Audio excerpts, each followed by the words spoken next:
Oui, donc notre texte de base qui nous parle de la repentance et du pardon de péché, c'est dans Luc 24, de 44 à 47. Donc je lis par la grâce de Dieu. Luc 24, 44 à 47.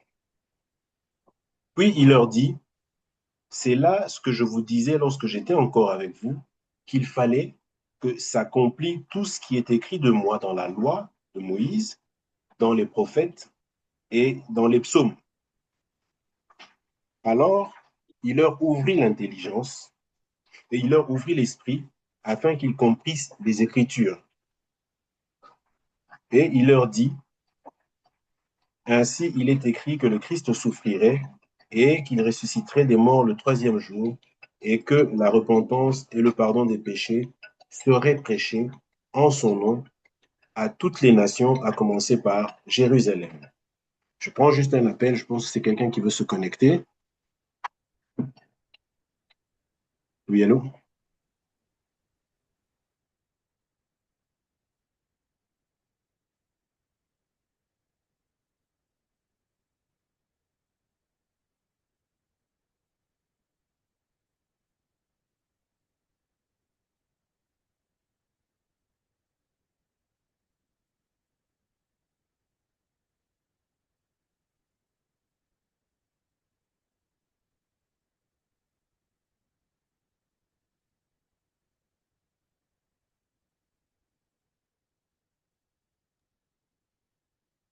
Oui, alors, donc c'est Yemima qui est dans la salle d'attente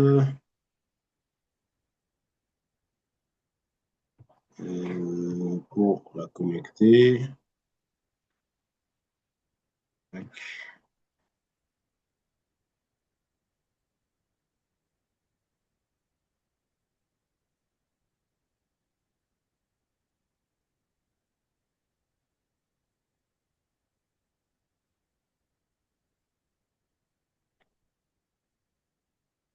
Je ne la retrouve pas dans la salle d'attente.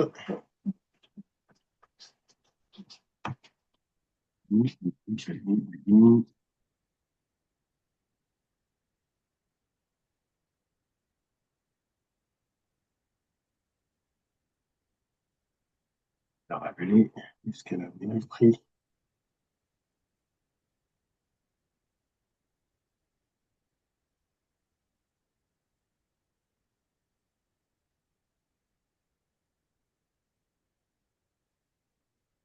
Ouais, parce que justement, je pense que tu n'es pas sur le bon lien.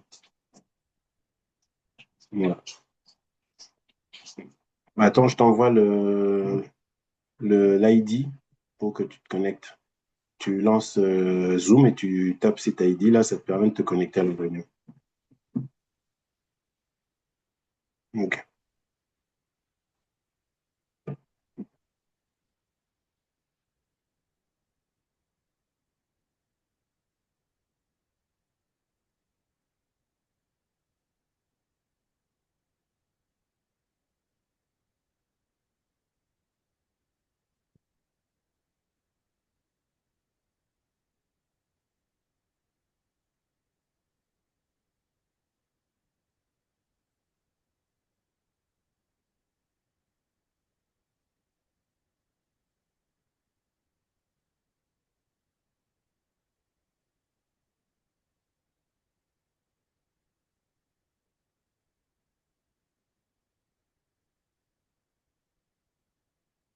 Ok.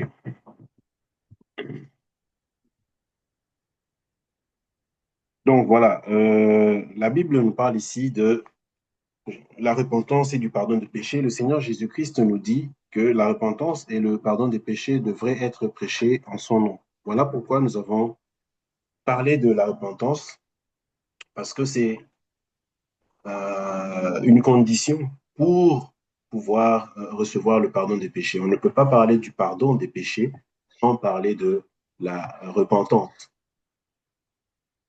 Et il était important que nous puissions bien comprendre la repentance parce que c'est un terme, pardon, qui est souvent utilisé dans le milieu religieux, mais la compréhension n'est pas forcément la bonne. La repentance est comprise comme étant la demande de pardon. Euh, et la repentance est comprise comme étant un acte volontaire d'un homme, alors que quand on lit dans les Écritures, on voit que la repentance, c'est un dépouillement, c'est le fait de reconnaître son état de condamné et le fait et c'est une grâce que Dieu accorde. Donc on voit que la repentance, c'est Dieu qui l'accorde, ce n'est pas un homme qui décide de se repentir, c'est Dieu qui accorde la repentance. Donc, nous avons vu toutes ces choses-là et aujourd'hui, on va continuer avec Ésaïe 29, 13 pour voir ce que c'est que la fausse repentance. Il est important que nous puissions faire cette différence parce que si on ne passe pas par la repentance à salut, autrement dit la véritable repentance, il est impossible de parler du salut, il est impossible d'accéder au pardon des péchés. Parce que j'insiste, le salut, c'est le pardon des péchés. C'est comme ça que nous devons comprendre le salut. On est sauvé parce que Dieu nous pardonne nos péchés. Et on va en parler dans la deuxième partie. On est sauvé parce que Dieu nous pardonne nos péchés. On n'est pas sauvé parce que nous avons fait des choses par nous-mêmes, mais on est sauvé parce que par la foi, nous recevons le pardon des péchés. Donc, alors, la fausse repentance, qui est souvent véhiculée dans les milieux religieux, nous allons voir ça dans Ésaïe 29, 13. Ésaïe 29, 13. Qui peut me lire ça? Ésaïe 29, 13. Moi, je peux lire. Oui, Ésaïe 29, verset 13. Le Seigneur dit de ce peuple,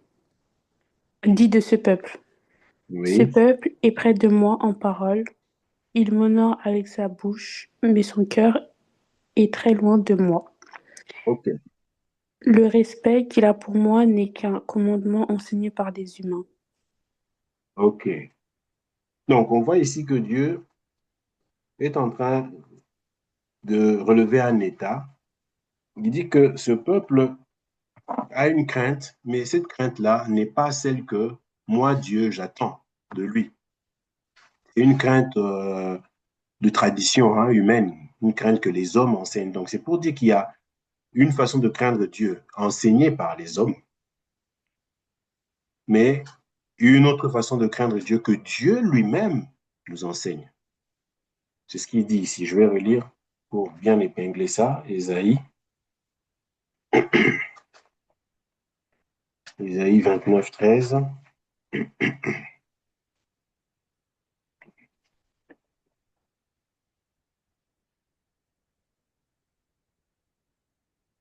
Le Seigneur dit, quand ce peuple s'approche de moi, il m'honore de la bouche et des lèvres, mais son cœur est éloigné de moi.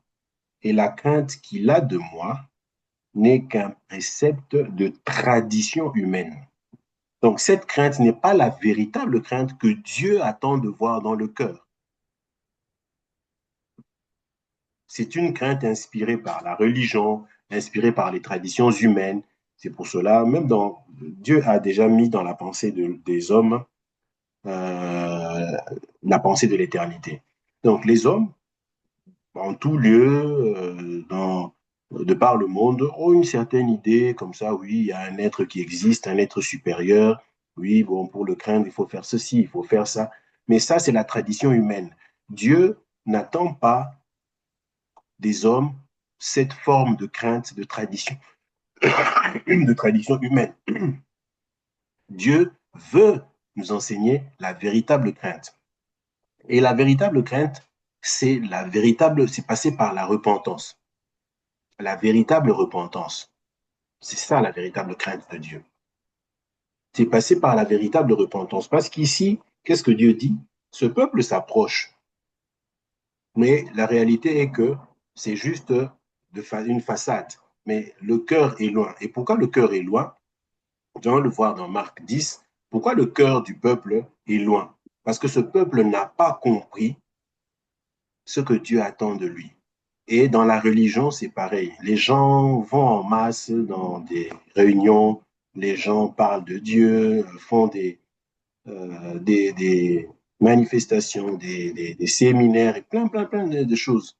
Mais dans tout cela, Dieu ne voit pas la véritable crainte. Parce que la véritable crainte, c'est passer par la véritable repentance. Parce que tant qu'on n'est pas passé par la véritable repentance, on peut faire tout ce qu'on voit là, mais le cœur est éloigné. Pourquoi le cœur est éloigné? Tout simplement parce que ce peuple pense que c'est par tout ce qu'il fait qu'il mérite la justice de Dieu. La justice de Dieu ne se mérite pas. La justice de Dieu est une grâce. Et tant qu'on est dans les dispositions de mériter la justice, quand on pense que c'est parce que j'ai fait ceci que Dieu va m'accorder le pardon, c'est parce que je suis ceci ou j'ai fait cela que Dieu va m'accorder le salut, c'est ça la fausse crainte, c'est ça la fausse repentance. Donc la véritable crainte que Dieu veut voir dans le cœur, c'est de passer par la véritable repentance. Et nous allons voir dans Marc 10 pour essayer de détailler un peu cette véritable crainte qui est aussi la véritable repentance. Dans Marc 10, on avait déjà vu ça, mais on va encore revenir un tout petit peu sur ça pour avancer. Marc 10, et ça c'est capital. Il ne suffit pas, comme on l'avait dit la dernière fois, d'aller rapidement dans des endroits de réunion, se laisser aller dans tout ce qui est fait.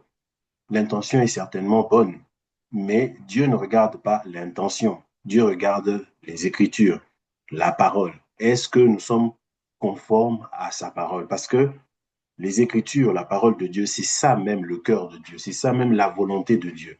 Et pour que nous soyons agréables à Dieu, nous ne devons pas faire les choses selon notre compréhension, selon la tradition humaine, mais nous devons faire les choses selon ce que nous dit la parole de Dieu.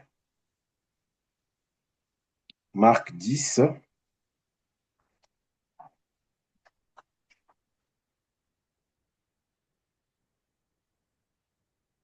l'histoire du jeune homme riche qu'on avait lu la dernière fois, épingle vraiment ce que c'est que la fausse crainte que dont Dieu a parlé dans Ésaïe 29, 13, la fausse crainte, la fausse repentance. Le jeune homme s'est approché aussi de Dieu, comme nous avons vu dans Ésaïe 29, 13. Il dit, ce peuple s'approche de moi, mais il m'honore juste des lèvres. Son cœur est éloigné. Donc on a vu un peuple qui est venu vers Dieu, mais qui n'a pas compris ce que Dieu attend de lui. Marc 10, je vais lire du verset 17 jusqu'au verset 27. Marc 10, verset 17 jusqu'au verset 27. Je lis. Comme Jésus se mettait en chemin, un homme accourut et, se jetant à genoux devant lui, bon maître, lui demanda-t-il, que dois-je faire pour hériter la vie éternelle? Jésus lui dit, pourquoi m'appelles-tu bon? Il n'y a de bon que Dieu seul. Tu connais les commandements. Tu ne commettras point d'adultère, tu ne tueras point, tu ne déroberas point, tu ne diras point de faux témoignages, tu ne feras tort à personne, honore ton père et ta mère. Il lui répondit, Maître, j'ai observé toutes ces choses dès ma jeunesse. Jésus, l'ayant regardé, l'aima et lui dit, il te manque une chose. Va, vends tout ce que tu as, donne-le aux pauvres, et tu auras un trésor dans le ciel. Puis viens et suis-moi. Mais affligé de cette parole, cet homme s'en alla tout triste, car il avait de grands biens. Jésus, regardant autour de lui, dit à ses disciples qu'il sera difficile à ceux qui ont des richesses d'entrer dans le royaume de Dieu. Les disciples furent étonnés de ce que Jésus parlait ainsi. Et reprenant, il leur dit, mes enfants, qu'il est difficile à ceux qui se confient dans les richesses d'entrer dans le royaume de Dieu. Il est plus facile à un chameau de passer par le trou d'une aiguille qu'à un riche d'entrer dans le royaume de Dieu. Les disciples furent encore plus étonnés et se dirent les uns aux autres, et qui peut être sauvé? Jésus les regarda et dit, cela est impossible aux hommes, mais non à Dieu, car tout est possible à Dieu. Donc ici, on voit qu'une personne s'approche de Dieu, mais cette personne s'approche dans une certaine disposition. Quelle est cette disposition? C'est de mériter le salut. Voilà la fausse repentance. Voilà la fausse crainte. Donc, on vient à Dieu pensant pouvoir mériter le salut, pensant pouvoir gagner le salut par ses efforts personnels. Or, le cœur de Dieu n'est pas que le salut soit un mérite. Le cœur de Dieu est que le salut soit une grâce. Donc, tous ceux qui viennent vers Dieu dans l'esprit de faire quelque chose, des efforts, des aumônes, des prières, ce n'est pas dit qu'on ne va pas prier, mais quand on prie, c'est dans un autre cadre. Ici, je dis ça par rapport à ce qui a toujours été véhiculé. On pense qu'on doit faire quelque chose. Or, qu'est-ce que le Seigneur dit? La question qui lui a été posée par les disciples est que qui peut être sauvé? Donc, on voit que si le salut devait dépendre de l'homme, mais ce serait impossible. C'est ce qu'il a répondu au verset 27. Jésus les regarda et dit, cela est impossible aux hommes, mais non à Dieu, car tout est possible à Dieu. Donc, dans toute l'histoire, on voit que quelqu'un s'approche, mais l'état, la disposition dans laquelle s'approche cette personne n'est pas celle que Dieu désire, n'est pas inspirée par Dieu. Cette personne est riche. Parce que ici, c'est vrai, on a souvent présenté les choses, cette richesse par rapport au bien matériel. Donc, ça va au-delà, parce que la parole de Dieu est d'abord spirituelle. La richesse ici, c'est toutes les œuvres. D'ailleurs, c'est pour ça que quand il vient, il dit, que dois-je faire? Donc, pour lui, il pensait que c'est par rapport à ce qu'il allait faire qu'il pouvait gagner le ciel, qu'il pouvait hériter le ciel. Voilà la fausse crainte, voilà la fausse repentance. Il s'est reposé sur ses œuvres. Et Jésus commence à aller d'abord dans son sens. Il dit, voilà, si tu veux faire quelque chose, voilà, il y a ça, il y a ça, il y a ça, il y a ça qu'il faut faire. Vous voyez déjà sa réponse, il dit, j'ai observé toutes ces choses dès ma jeunesse. Donc, il est vraiment riche en lui-même. Il se repose sur ses capacités, voilà. Donc, Jésus l'amène d'abord dans son sens pour lui montrer que tout ce qu'un homme peut faire, il lui manquera toujours quelque chose. Il lui présente d'abord la loi. Il va d'abord dans le sens de sa question, que dois-je faire pour hériter la vie éternelle? Jésus va d'abord dans son sens, il lui présente la loi. Lui, il se tape un peu la poitrine pour dire, ouais, donc j'ai tout observé dès ma jeunesse. Mais la surprise que Jésus lui dit, il te manque quelque chose. Donc, quel que soit l'effort de l'homme pour gagner, entre guillemets, le ciel, il n'y arrivera jamais. Le ciel ne se gagne pas, le ciel ne se mérite pas. Le ciel, c'est un don gratuit de Dieu. C'est ça qu'il faut comprendre. Et la véritable repentance nous amène à comprendre ça. Donc, c'est ça. Et quand on a compris ça, c'est là qu'on devient réellement humble. On se dépouille. Parce que celui qui ne s'est pas dépouillé va venir avec des richesses pour dire, Seigneur, voilà, j'ai fait ça, j'ai fait ci, j'ai fait ça. Donc, je dois hériter la vie éternelle. Non. C'est pour ça que le Seigneur Jésus-Christ dit, ceux qui sont riches il leur est impossible de gagner, d'obtenir la vie éternelle. Parce qu'ils sont remplis d'eux-mêmes, de leurs œuvres, de leurs efforts, de leurs capacités. Et c'est le cas de notre jeune homme riche. Il a une fausse crainte. Et vous allez remarquer que c'est ce qu'on nous fait comprendre, c'est ce qu'on nous a enseigné pendant longtemps dans les, dans la religion, dans les assemblées. On nous a poussé dans l'activisme.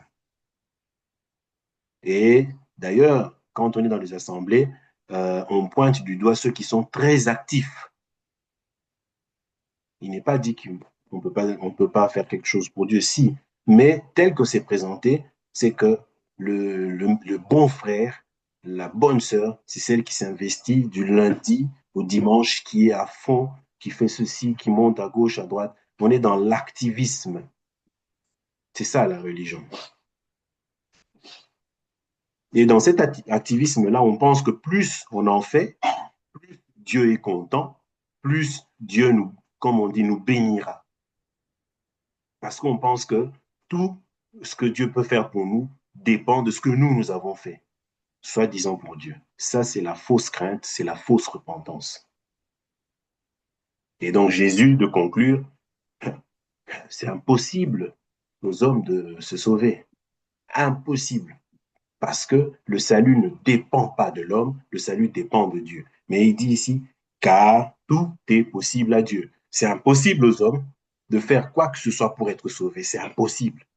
Parce que l'homme est d'office condamné. Et l'homme ne connaît pas le cœur de Dieu si ce n'est quand Dieu lui-même le lui révèle.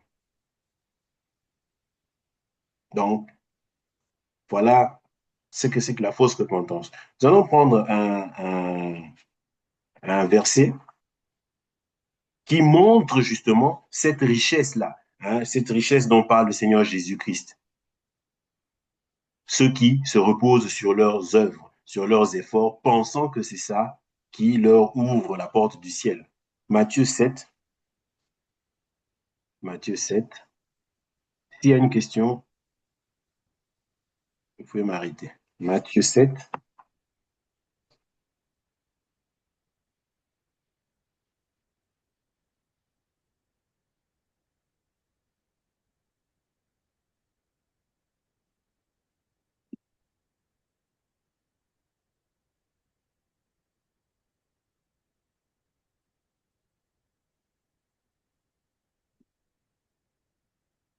Qui peut lire 21 à 22, Matthieu 7.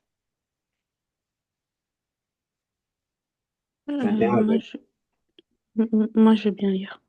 OK? Alors, Matthieu 7, versets 21 à 22.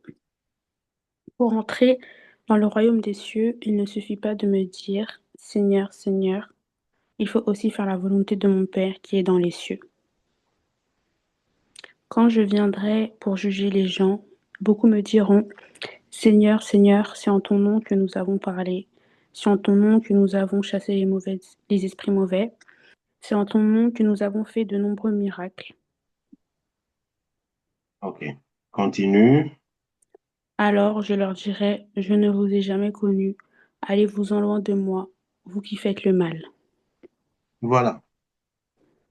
Donc ici, on voit que des gens se sont, le jour du jugement, les gens se présenteront comme des riches, exactement comme le jeune homme riche qui est venu dans l'attitude de faire quelque chose pour gagner le ciel, pour hériter la vie éternelle.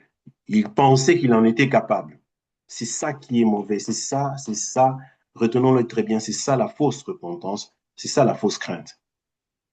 Donc je pense que vraiment on a compris la repentance, ce n'est pas demander pardon, ce n'est pas tout ce qu'on a compris à l'époque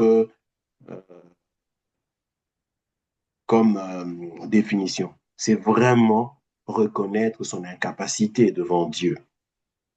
Parce que tant qu'on vient dans les dispositions de faire des efforts, pensant que c'est ça qui nous ouvre la porte du ciel, on est dans la fausse repentance.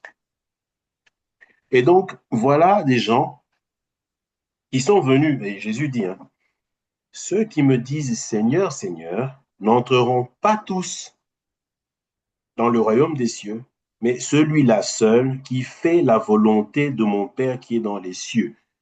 Quelle est cette volonté? C'est de croire tout simplement à l'œuvre que Christ a accomplie pour nous et de savoir que cette œuvre-là est suffisante pour nous accorder le salut. C'est ça la volonté de Dieu. Que l'homme puisse comprendre que tout a été accompli, que le pardon lui a été accordé et qu'il n'a qu'à croire à cela. Donc, ceux qui me disent Seigneur, Seigneur, n'entreront pas tous dans le royaume des cieux, mais celui-là seul qui fait la volonté de mon Père qui est dans les cieux. Plusieurs me diront en ce jour-là, Seigneur, Seigneur, n'avons-nous pas prophétisé par ton nom? N'avons-nous pas chassé les démons par ton nom?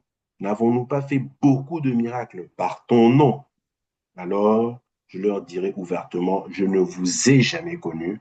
Retirez-vous de moi, vous qui commettez l'iniquité. Donc, on voit, ce sont des gens qui, au lieu de se reposer sur ce que Jésus a fait pour notre salut, sur le pardon des péchés, eux, ils viennent avec leur réalisation. Seigneur, regarde, je mérite d'entrer parce que, regarde, j'ai fait ceci. Exactement comme le jeune homme riche. Que dois-je faire? Il dit, j'ai fait ceci, j'ai fait cela, je l'ai fait par ton nom. Mais, chose étonnante, le Seigneur Jésus-Christ dira, je ne vous ai jamais connu. Donc, ce n'est pas le fait de crier le nom de Jésus, de s'investir d'une certaine manière. Non, non, non, non, non. Ce peuple s'approche de moi, mais son cœur est éloigné de moi. Il m'honore des lèvres, mais son cœur est éloigné de moi. La fausse repentance, celle qui est basée sur les réalisations de l'homme, les efforts de l'homme, les œuvres de l'homme, pensant que c'est ça qui nous ouvre la porte du ciel. Non. Et c'est ça qui, malheureusement, est véhiculé aujourd'hui. Et on voit ici, justement, ces gens-là, ces riches spirituels qui viennent avec les réalisations, des paniers de réalisations. J'imagine que ces gens-là, tels que c'est mentionné ici, ce sont ceux qui ont organisé des séminaires, des campagnes d'évangélisation. Venez recevoir votre guérison, votre bénédiction et tout. Voilà. Ils n'ont même pas parlé de la repentance. Ils n'ont même pas expliqué ce qu'était la repentance. Ils ont les œuvres uniquement. C'est pour ça que c'est très dangereux de se focaliser sur les miracles. Donc, le but premier de l'évangile, c'est pas les miracles. Le miracle peut accompagner l'évangile. Ça, c'est de la volonté du Seigneur. Parce que souvent, quand on parle de la repentance et du pardon des péchés, beaucoup disent, mais, ah, mais c'est comme si vous ne croyez pas au miracle. Non, non, non, loin de là. Nous croyons au miracle. Dieu est le Dieu qui agit. Mais simplement, il faut que les choses soient faites dans l'ordre, selon le cœur de Dieu et non selon la compréhension des hommes. Dans les campagnes telles que c'est présenté, on ne parle pas de la repentance. On présente des réalisations. Venez, vous allez recevoir telle bénédiction, tel miracle, telle guérison, ainsi de suite. Et les gens viennent en masse. Mais ces gens-là, justement, ce peuple s'approche de moi, mais son cœur est éloigné de moi. Ces gens-là ne viennent pas parce qu'ils reconnaissent Dieu comme étant celui qui leur accorde le pardon. Non, non, non. Ils viennent parce que eux, ils ont des besoins terrestres. Ils ont des besoins terrestres, ils veulent les miracles, mariage, guérison, naissance, ainsi, tout, voyage, tout ce qu'on présente. Mais Jésus n'est pas venu pour ces choses-là. Et ce message, quand c'est dit dans les assemblées, non, ça ne passe pas. Parce que tout le monde est déjà focalisé dans ça. Mais en réalité, Jésus n'est pas venu pour toutes ces choses-là. Et quand Jésus parle du message de la bonne nouvelle, il épingle deux choses, la repentance et le pardon des péchés. Parce que le salut, c'est le pardon des péchés. C'est ça qui est la base du message de la croix. C'est ça, c'est le but de la venue de Jésus sur terre. C'était ça. ce n'était pas de nous donner un mariage. Avant Jésus, les gens se mariaient. Avant Jésus, les gens étaient guéris. Avant Jésus, les gens pouvaient avoir des enfants. Avant Jésus, les gens pouvaient voyager. Donc, si Jésus est venu pour nous donner des choses que les gens pouvaient déjà obtenir avant qu'il vienne, c'est que Jésus n'a rien fait. C'est qu'il n'aurait même pas dû venir. C'est pour cela présenter ces choses dans l'évangile, c'est amener les gens tout droit en enfer. Tout droit en enfer. Et c'est des masses et des masses qui viennent par rapport à ce message-là.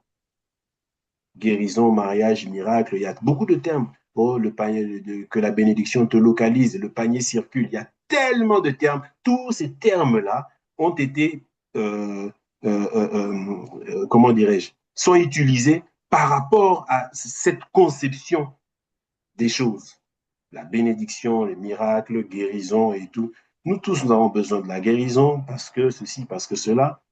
Mais ça, c'est dans la volonté de Dieu. Si Dieu veut nous l'accorder, gloire soit rendue à Dieu. Si Dieu décide que, bon, c'est plus le moment, on bénit le Seigneur parce que le plus important, c'est la repentance et le pardon des péchés. C'est ça qui est le message même de l'évangile. C'est ça même l'évangile, la bonne nouvelle. La bonne nouvelle, j'étais condamné et le Seigneur m'a accordé gratuitement le pardon des péchés. Et donc voilà la fausse repentance, la fausse crainte, mais nous allons voir quelle est la vraie repentance. On l'avait déjà vu en amont, on va juste lire un passage qui va encore nous euh, donner en détail ce que c'est que la vraie repentance. On avait lu ça la dernière fois, c'était dans Luc.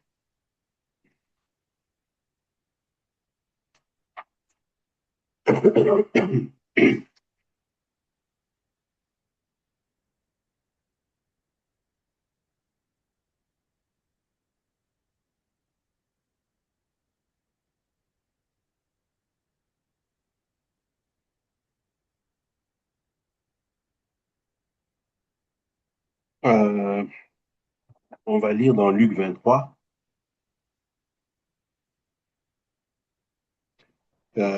du verset 39 au verset 43. Luc 23, verset 39 au verset 43.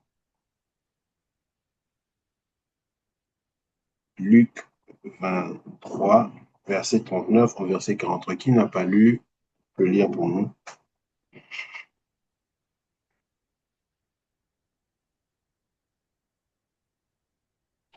Moi, j'ai pas lu. OK, Alors, Luc 23, du verset 39 au verset 43, c'est ça? oui. Ok. Donc, à la page Jésus. L'un des malfaiteurs crucifiés l'injuriait, disant, n'es-tu pas le Christ? Sauve-toi toi-même et sauve-nous. Mais l'autre le reprenait et disait, ne crains-tu pas Dieu, toi qui subis la même condamnation? Pour nous, c'est justice, car nous recevons ce qu'ont mérité nos crimes, mais celui-ci n'a rien fait de mal. Et il dit à Jésus, souviens-toi de moi quand tu viendras dans ton règne. Jésus lui répondit, je te le dis en vérité, aujourd'hui tu seras avec moi dans le paradis. Amen. Donc, voyons ici deux malfaiteurs côté de Jésus. Et il y a un qui lui dit, mais écoute, toi, tu prétends être le Christ, sauve-toi déjà et sauve-nous. Mais l'autre a une autre attitude. Et c'est cette attitude-là qui est très intéressante. Il dit d'abord à son compagnon, ou je ne sais pas, ouais, peut-être son compagnon, ne crains-tu pas Dieu, toi qui subis la même condamnation? Pour nous, c'est justice, car nous recevons ce qu'ont mérité nos crimes. Mais celui-ci n'a rien fait de mal. Voilà la véritable crainte, celle dont Dieu parle, celle que Dieu souhaiterait voir. Nous avons vu dans Ésaïe 29, 13, quand Dieu dit, la crainte que ce peuple a de moi n'est qu'une crainte de tradition humaine. C'est-à-dire, ce n'est pas cette crainte que je veux voir. C'est juste dans la culture, on sait qu'il y a un être suprême, il y a Dieu, bon, sans plus de détails. Et dans la religion, quand on dit tradition humaine, dans la religion, on pense que oui. Bon, et d'ailleurs, quand nous revenons dans l'histoire que nous avons vue à l'école, ça a toujours été dans les traditions humaines. Quand il y a des catastrophes, dans toutes les cultures, que ce soit occidentale, que ce soit africaine, ainsi de suite, vous allez voir qu'il y avait des divinités. Et souvent, dans la tradition humaine, qu'il fallait offrir des choses aux divinités pour obtenir leur faveur. Ceux qui ont, si vous vous souvenez, dans l'histoire, il y a eu la mythologie grecque de laquelle va découler la mythologie romaine, où vous avez des dieux Zeus, vous avez plein de dieux. Et pour chaque divinité, il fallait faire quelque chose. L'homme devait faire quelque chose pour apaiser son cœur, le cœur de la divinité. L'homme devait faire quelque chose. C'est cette façon que Dieu, c'est cette attitude que Dieu dénonce, où l'homme pense que c'est à lui de faire quelque chose pour pouvoir obtenir de Dieu la justice, la faveur, ainsi de suite. Ça a toujours été comme ça dans les traditions humaines. Quand vous allez euh, en Afrique, il y a une tribu, par exemple, juste pour ne citer que cette tribu-là, la tribu Luba, il y a ce qu'on appelle les Nzolo Abakishi. Donc, ils ont des cérémonies pour apaiser les dieux, pour obtenir le pardon, il faut faire couler le sang, il y a plein de trucs. C'est ça la crainte de la tradition humaine, cette crainte de Dieu, mais inspirée de la tradition humaine. C'est tout ce que l'homme essaye de faire pour amadouer Dieu, apaiser Dieu, obtenir la faveur de Dieu, ainsi de suite. Donc, c'est dans toutes les cultures, c'est comme ça. Peu importe la localisation dans le monde, la localisation géographique, ça a toujours été comme ça. Et c'est ce que Dieu est en train de dire. Ce peuple s'approche avec cette façon-là de penser. Et Dieu dénonce ça. Il dit ça, c'est une fausse crainte. La véritable crainte, c'est ce que ce malfaiteur est en train de dire. Ce malfaiteur est en train de dire que normalement, nous sommes condamnés. Et c'est normal que nous sommes condamnés. Voilà ce qu'il est en train de dire. Donc, il reconnaît qu'il n'a rien à présenter à Dieu et qu'il est condamné et c'est justice qu'il soit même condamné. C'est normal qu'il soit condamné. Donc, Dieu veut que l'homme comprenne qu'il est d'office condamné. Depuis le jardin d'Éden, l'homme est d'office condamné. Quoi qu'il puisse faire. Et cet homme qui a compris ça, quand cet homme va s'approcher de Dieu, va s'approcher non pas en pensant faire quelque chose, mais en attendant quelque chose de la part de Dieu. En attendant la grâce de Dieu. C'est ça la différence entre les deux repentances. Donc, deux repentances, c'est même pas deux repentances, entre la fausse repentance et la véritable repentance qu'on appelle la repentance à salut. La fausse repentance, c'est venir en pensant qu'il faut que je fasse ceci, il faut que je monte au Congo. Pour ceux qui sont partis au Congo, il y a une montagne qu'on appelle Mangengenge, où les gens vont aller là-bas pour 2 jours, 3 jours. Bon, non, je vais me retirer, je vais aller chercher la face de Dieu, je vais faire ceci, je vais faire ça, pensant que oui, parce que j'aurais fait ceci. Il y en a qui se cognent par terre, il y en a qui se jettent, pardon, fait plein de choses, pensant que c'est ça qui va bousculer le cœur de Dieu. Faux. Faux et archi faux. Ça, c'est la fausse repentance, la fausse crainte.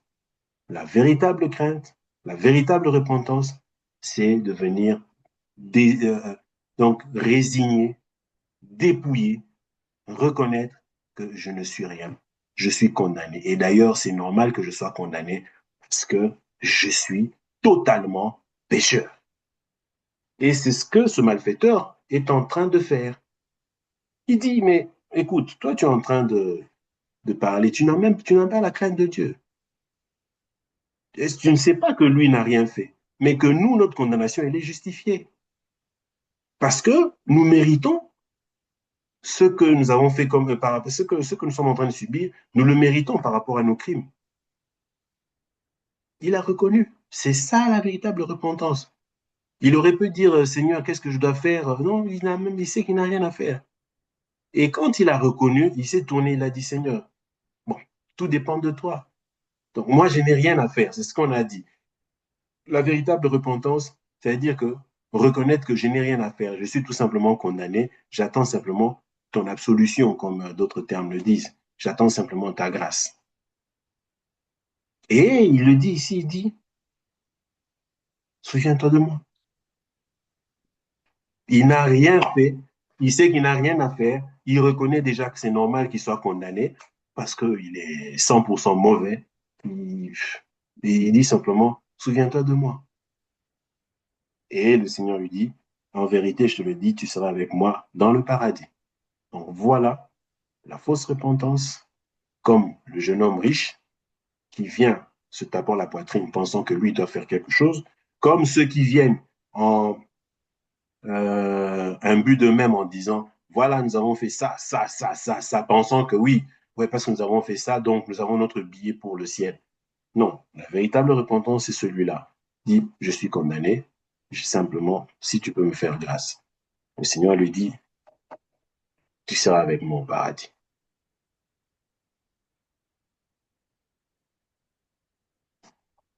Voilà la différence entre la vraie repentance et la fausse repentance.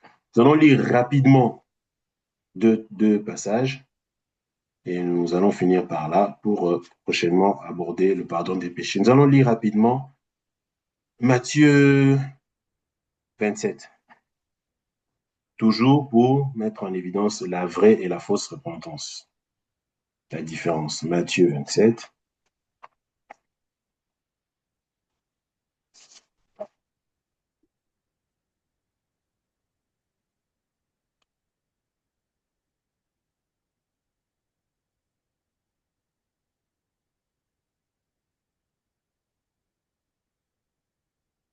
Matthieu 27, qui peut lire du verset 3, verset 3 au verset 5. Verset 3 au verset 5. Ça, c'est la fausse repentance. Et après, on va lire un autre passage pour montrer la différence. Matthieu 27, du verset 3 au verset 5. Moi, je peux lire. Oui, Alors, Matthieu 27, du verset 3 au verset 5. Judas, celui qui a livré Jésus, voit qu'on l'a condamné. Alors il regrette ce qu'il a fait et il va rendre les 30 pièces d'argent aux chefs des prêtres et aux anciens. Il leur dit, j'ai péché, j'ai livré un innocent à la mort. Ils lui répondent, cela nous est égal, c'est ton affaire. Judas jette l'argent dans le temple et il part. Ensuite, il va se pendre. voilà. Ici, nous voyons une attitude. Judas se rend compte que, waouh, j'ai commis la pire des bêtises, j'ai livré le Seigneur. Et voyant le traitement qu'on faisait subir au Seigneur Jésus, la Bible dit, il se repentit. Donc, il a eu des remords, parce qu'il le dit au verset 4 en disant, j'ai péché en livrant le sang innocent. Il a eu des remords. Judas a eu des remords. Il a reconnu qu'il a péché. La Bible dit, il s'est repenti. Sauf que la repentance de Judas est une fausse repentance. Parce que la véritable repentance doit nous ramener au Seigneur. La véritable repentance doit nous ramener à la parole. La véritable repentance doit nous amener à recevoir le pardon de Dieu, reconnaître qu'on est fautif. Pas seulement on est fautif, mais qu'on n'a rien à faire, qu'on ne peut rien faire et que nous devons recevoir le pardon du Seigneur. Mais sauf qu'ici, il reconnaît qu'il a péché, mais sauf qu'au lieu de se tourner vers le Seigneur, qu'est-ce qu'il fait? Il prend une décision d'agir seul. Et cette décision n'a rien à voir avec la parole de Dieu. C'est sa décision de pouvoir, pensant peut-être régler le problème. Qu'est-ce qu'il fait? Il va se pendre. Donc la fausse repentance ramène les gens dans une décision, dans un comportement, dans une attitude qui est loin de ce que Dieu attend. C'est ça la fausse repentance. Il s'est repenti, la Bible dit il s'est repenti, sauf que c'était une fausse repentance parce que au lieu de rentrer vers le Seigneur, au lieu de retourner à la parole, lui, il est allé à l'opposé. Ça veut dire qu'il est allé se pendre, mettre fin à sa vie. Donc, il a pris une décision, mais cette décision n'a rien à voir avec la parole. C'est sa décision à lui, personnelle, qui est à l'opposé de la parole. C'est ça la fausse repentance, où on pense que je dois faire. Donc, ah oui, j'ai péché, donc je dois faire ceci. Non, la véritable repentance, j'ai péché, je suis pécheur, Seigneur, aie pitié de moi, tout simplement. Nous allons voir, contrairement à Judas, nous allons voir Matthieu 26.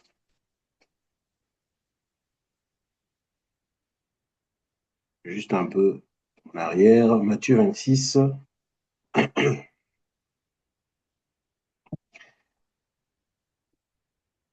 On va lire de 69 à 75. Matthieu 26, de 69 à 75. Qui peut lire Matthieu 26, de 69 à 75?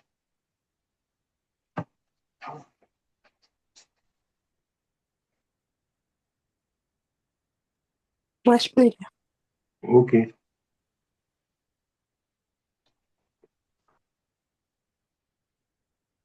De 69 à 75, Mhm. je lis par la grâce de Dieu. Cependant, Pierre était assis dehors dans la cour. Une servante s'approcha de lui et dit, toi aussi, tu étais avec Jésus, le Galiléen. Mais il le nia devant tous, disant, je ne sais ce que tu veux dire. Comme il se dirigeait vers la porte, une autre servante le vit et dit à ceux qui se trouvaient là, celui-ci était aussi avec Jésus de Nazareth. Il le nia de nouveau, avec serment, je ne connais pas cet homme. Peu après, ceux qui étaient là, s'étant approchés, dirent à Pierre, certainement, tu es aussi de ces gens-là, car ton langage te fait reconnaître. Alors il se mit à faire des imprécations et à jurer, je ne connais pas cet homme. Aussitôt le coq chanta, et Pierre se souvint de la parole de Jésus, avait dit, avant que le coq chante, tu me renieras 3 fois. Et étant sorti, il pleura amèrement. Amen. Amen. La grande différence entre la repentance de Judas, qui est une fausse repentance, et la repentance de Pierre, c'est que Pierre, au moment où Pierre réalise qu'il a péché, Pierre se souvient de la parole. C'est ça. Il se souvient de la parole. Quand il dit se souvenir de la parole, c'est-à-dire retourner à ce que Dieu a dit, retourner à ce que Dieu veut. Il s'est souvenu de la parole.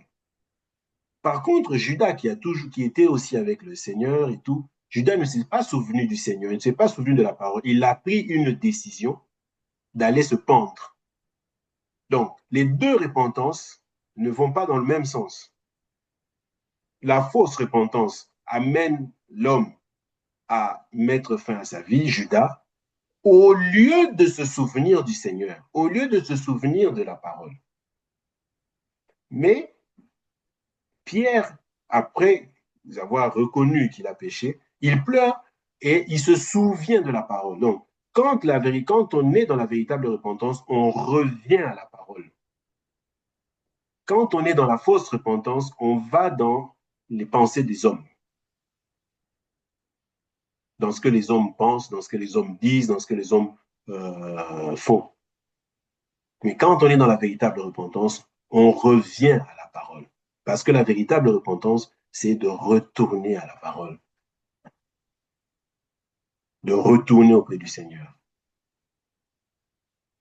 Et c'est pour ça qu'ici, nous voyons Pierre se souvint de la parole. Mais Judas, qui s'est repenti, lui, ne s'est pas souvenu de la parole. Donc la parole n'a pas pris place en lui. C'est pour ça qu'il est allé, il a pris une décision qui n'a rien à voir avec la parole. Mais Pierre, puisque la parole avait pris place en lui, il s'est souvenu de la parole. Donc ça l'a ramené au Seigneur. Quand il a reconnu son nez, ah oui, ça l'a ramené à la pensée du Seigneur. Donc, voilà ce qui est très important à retenir. La repentance doit nous ramener à la pensée du Seigneur, doit nous ramener à la parole, doit nous amener à croire à l'œuvre de Christ et non pas à faire nos efforts, nos œuvres, pensant que c'est ça qui nous donnera accès au royaume. L'accès au royaume est impossible à l'homme par lui-même. Le Seigneur Jésus-Christ a dit, aux hommes, cela est impossible, mais tout est possible à Dieu. Amen. Amen. Donc aujourd'hui, on va s'arrêter là pour, Dieu voulant, entamer le pardon des péchés. Donc la repentance, c'est ça qui nous met dans les dispositions pour recevoir le pardon des péchés. Et le salut, c'est le pardon des péchés. C'est ça. Et l'évangile, c'est ça que l'évangile est venu nous faire comprendre. La bonne nouvelle. L'évangile, ça veut dire bonne nouvelle. Cette bonne nouvelle, c'est de condamner que nous étions, le Seigneur nous a accordé le pardon des péchés. Et le Seigneur nous demande de croire tout simplement au pardon des péchés. Il a effacé le péché. Il l'a effacé. Mais tel que ça se passe dans les assemblées, parce que on amène les gens à demander pardon. Cela sous-entend que le péché n'a pas été effacé, ou bien ça a été effacé hier et aujourd'hui c'est revenu, ça a été effacé, c'est revenu. C'est pour ça que les gens sont toujours en train de demander pardon. Ça veut dire qu'ils sont incrédules. Ils ne croient pas à l'œuvre de Christ qui a effacé tous les péchés définitivement. C'est ça la vérité de l'évangile. Et la fausse repentance, ça c'est encore un élément, c'est de dire aux gens, encore une fois, donnez vos vies. Et les gens viennent, j'ai donné ma vie. L'homme n'a rien à donner. L'homme n'a rien à faire parce qu'il est condamné. Et Dieu ne peut rien recevoir d'une personne condamnée. Donner sa vie à Jésus. Ça mène aussi les gens dans la fausse repentance. Parce que, bon, je vais vite fait en parler. Parce que l'homme ne peut rien donner. Nous allons lire rapidement. Je vais en parler vite fait. Nous allons lire rapidement. Éphésiens.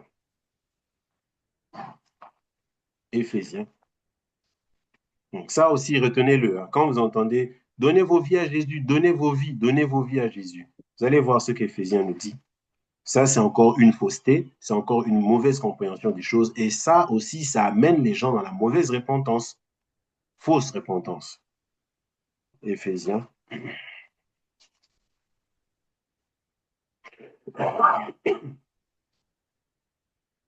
Éphésiens 2.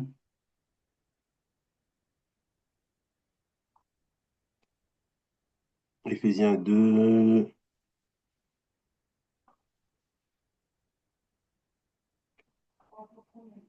De 1 jusqu'à 5. Ou même, ouais, 5, 6, ouais. Ouais, Éphésiens 2, premier verset jusqu'au 5e verset. Je vais lire. Vous étiez morts par vos offenses et par vos péchés, dans lesquels vous marchiez autrefois, selon le train de ce monde, selon le prince de la puissance de l'air, de l'esprit qui agit maintenant dans les fils de la rébellion. Nous tous aussi, nous étions de leur nombre et nous vivions autrefois selon les convoitises de notre chair, accomplissant les volontés de la chair et de nos pensées, et nous étions par nature des enfants de colère comme les autres. Mais Dieu, qui est riche en miséricorde, à cause du grand amour dont il nous a aimés, nous qui étions morts par nos offenses, nous a rendus à la vie avec Christ. Entre parenthèses, c'est par grâce que vous êtes sauvés. Alors, ici, nous voyons bien que la Bible dit que ceux qui ne sont pas en Christ sont morts. Alors, comment et quelle vie peut donner un mort, puisqu'il est mort? C'est pour cela l'expression donner sa vie à Jésus n'a pas de sens, ce n'est pas biblique, parce que un mort ne peut rien donner. Devant Dieu, nous sommes morts. Et de quelle vie on parle? Si on parle du principe de respirer physiquement, ça, devant Dieu, ce n'est pas ça la vie. C'est Dieu qui est la vie. Quand on va dans le principe de Dieu, dans le cœur de Dieu, la vie, c'est Dieu lui-même.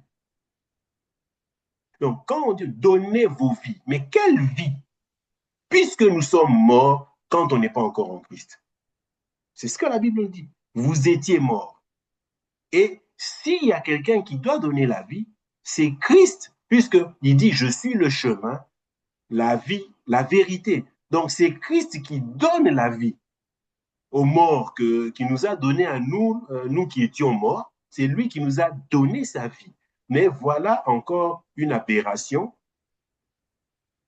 dans le milieu religieux, c'est répandu presque partout. Il y en a qui le font, qui partent d'une bonne intention, mais malheureusement, comme j'ai dit, Dieu n'est pas dans les bonnes intentions. Dieu est dans sa parole. Retenez bien ces choses. Vous allez entendre, vous avez déjà entendu, donnez vos vies. Bon, même dans une réunion, que ceux qui veulent donner leur vie à Jésus. Mais on ne peut pas donner la vie à Jésus puisque nous sommes morts. Aux yeux de Dieu, l'homme qui n'a pas Christ est mort. Mais quelle vie un mort peut donner puisqu'il est mort? Au contraire, c'est Christ qui doit lui donner sa vie. Parce qu'il est le chemin, la vérité et la vie. Donc, vous voyez que quand on a amené les gens à dire que j'ai donné ma vie à Jésus il y a 2 ans, donc ces gens-là sont dans la fausse repentance. Ah, il y a 3 ans, j'ai donné ma vie à Jésus. Non, vous n'avez pas de vie. L'homme en lui-même n'a pas de vie. Et la vie, ce n'est pas ce principe de respirer physiquement. Non, ça, ce n'est pas la vie. La vie, c'est Dieu lui-même. La vie, c'est être avec Dieu. Donc, vous voyez déjà que ce principe-là est complètement hors des Écritures. Mais malheureusement, c'est ça qui est très répandu. Je ne sais pas qu'est-ce qu'on peut dire. C'est Christ qui donne la vie et ce n'est pas aux gens de donner leur vie à Jésus. On va d'ailleurs lire dans Jean, je crois que c'est Jean 10, si, oui, Jean 10.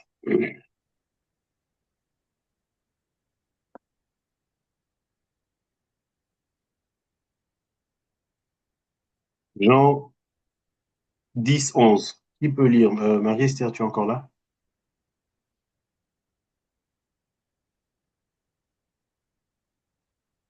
Marie-Esther?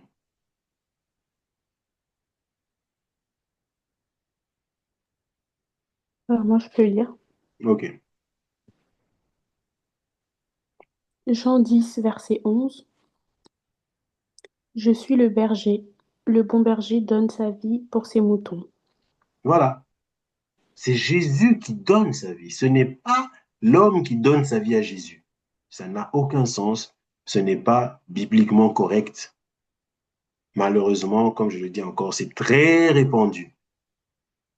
Donnez vos vies à Jésus, donnez vos vies à Jésus. C'est faux. Et ça amène les gens à la fausse parce que les gens pensent que c'est eux qui ont fait quelque chose. Or, l'homme ne peut rien faire pour être sauvé. Et les gens pensent que c'est eux qui ont décidé, c'est eux qui ont fait quelque chose pour être sauvés. Or, ici, on voit dans Jean 10, 11, je suis le bon berger donne sa vie. pour ses brebis. Et nous avons vu dans Éphésiens, c'est lui qui nous a donné la vie, nous qui étions morts. Donc, c'est dans l'autre sens, c'est lui qui nous donne. Et quand on a compris que c'est lui qui donne, justement, c'est ça la vraie repentance, de comprendre que moi, je ne peux rien, je suis mort, je ne peux rien. C'est lui qui me donne la vie. Ce n'est pas moi qui donne la vie. Amen. Amen. Voilà, donc aujourd'hui, on va s'arrêter là. On va s'arrêter là. Que Dieu bénisse et s'il plaît à Dieu, on abordera le pardon des péchés la fois prochaine. Bon dimanche à Amen. tout le monde. Merci, bon dimanche. Ok. Merci.